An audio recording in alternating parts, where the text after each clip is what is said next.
भारत में एक छोटी सी जूस की दुकान चलाने वाले लड़के ने कैसे दुबई में जाकर शादी की और कैसे शादी में 200 करोड़ लुटा दिए। आखिर कैसे एक जूस की दुकान चलाने वाला बन गया सट्टे बाजार का किंग। लेकिन जब पड़ी ईडी की रेड तो बाहर निकल गई सबकी चीख। मात्र कुछ ही सालों में बनाया खुद का साम्राज्य। हिंदुस्तान में पैदा होकर लगाया हिंदुस्तान की जनता को चुना। कौन है ये लड़का जिसकी भोली सी सूरत के पीछे काली दुनिया का एक बड़ा पहाड़ छिपा है। ये कहानी है छत्तीसगढ़ के उस लड़के की जो एक वक्त पर जूस बेचा करता था लेकिन आज अरबों में खेला करता है, जिसके शादी में बॉलीवुड स्टार नेहा कक्कड़, सनी लियोनी और टाइगर श्रॉफ जैसे बड़े बड़े सेलिब्रिटीज आए, लेकिन अब ईडी किसी को भी नहीं बख्शने वाली है। तो चलिए जानते हैं विस्तार से इस लड़के के बारे में। न्यूज रिपोर्ट के मुताबिक सौरभ चंद्राकर छत्तीसगढ़ के भिलाई में पहले महादेव जूस सेंटर के नाम से एक छोटी सी जूस की दुकान चलाता था और भिलाई में ही रहता था। उसके पिता रमेश चंद्राकर नगर निगम में पंप ऑपरेटर का काम करते थे। सौरभ की दोस्ती टायर चलाने वाले रवि उत्पल से थी।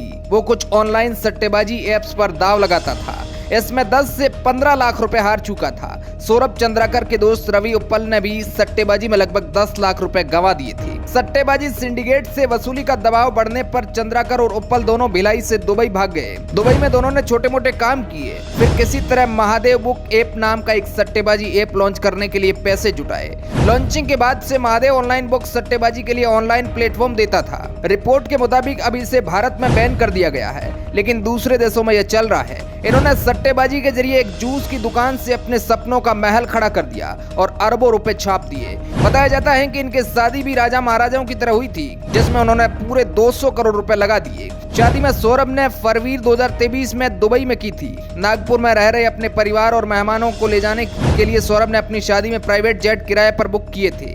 शादी के फंक्शन में परफॉर्म के लिए Bollywood actor Sunny Leone, actor Tiger Shroff, singer Neha Kakkar, Vishal Bhardwaj समेत कुल 17 बॉलीवुड सेलिब्रिटीज को बुलाया गया। उन पर जमकर पैसा खर्च किया गया, लेकिन ये कमाई लीगल नहीं थी। इस वजह से कितने दिनों तक ये सरकार से छुप सकता था और आखिरकार ये शख्स ईडी की नजरों में ही आ गया, जिसके बाद ईडी ने सट्टेबाजी ऐप महादेव बुक पर लगातार कार्रवाई जारी कर दी और उन्होंने कई साथियों को गिरफ्तार कर दिया। शनिवार की रात 2 दिनेश और कार्तिक को पुलिस ने अवंती विहार से गिरफ्तार किया। ये दोनों लोग आंध्र प्रदेश में दाव लगा रहे थे। इसी वजह से पुलिस की एक टीम तुरंत आंध्र प्रदेश रवाना हो गई। वहाँ छापेमारी में 10 लोगों को गिरफ्तार करने के बाद पता चला कि महादेव बुक भिलाई के सौरभ चंद्राकर, रवि उत्पल, कपिल चेलानी और धर्म जयगढ़ के अतुल अग्रवाल का है। चारों मिलकर इसे ऑपरेट कर रहे हैं। अभी ये लोग अपने परिवार के साथ दुबई शिफ्ट हो गए हैं।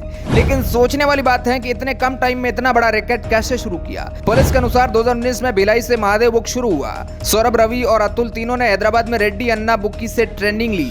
3 लाख में महादेव ऐप बनवाया। आरोपियों ने इसमें 10 करोड़ निवेश करवाए और दुबई चले गए।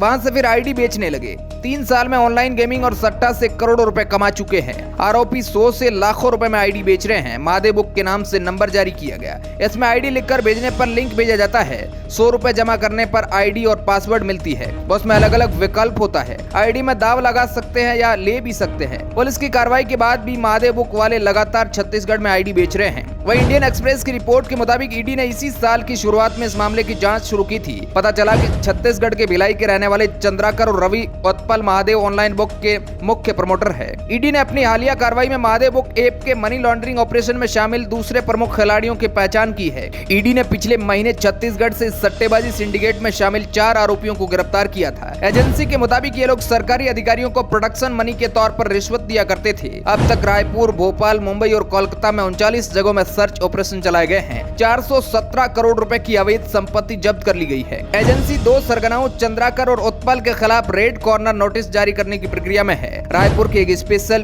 पीएमएलए कोर्ट ने दोनों संदिग्धों के खिलाफ रेड कॉर्नर नोटिस जारी करने के लिए उनके खिलाफ गैर जमानती वारंट भी जारी कर दिया है। इस मामले में आगे की जांच चल रही है और इसकी नई अपडेट आते ही हम आपको जरूर बताएंगे। इसलिए इस प्रकार की न्यूज को सुनने के लिए आप हमारे चैनल को सब्सक्राइब करें। Bureau report, R media network.